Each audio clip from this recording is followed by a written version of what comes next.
中心今日公布關於新增加一例對境外落來嘅病例，一例32歲嘅男人，其喺墨西哥做世界下車到嘅。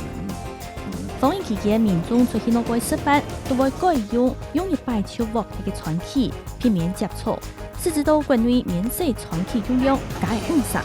環保署呼籲民眾出去外國食飯，做嚟安心用，做嚟用一擺再個用嘅傳器。陳時中提醒，防疫嘅重點應該喺食飯以前愛先洗手。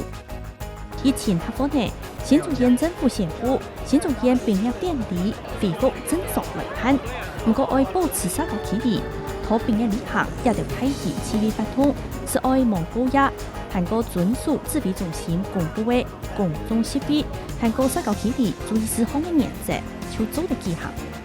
指揮中心初並公布，按照愛針對疫情風險較大嘅國家，優先開放今明年自入境，期間檢疫5到10日過後，自家出現去持檢陰性就做得出去內背。不過關於專家董事意見是採檢一擺，檢查會有防疫防唔到嘅素材。拉丁美洲疫情前嚴重嘅巴西，漸漸嘅30萬3人確診，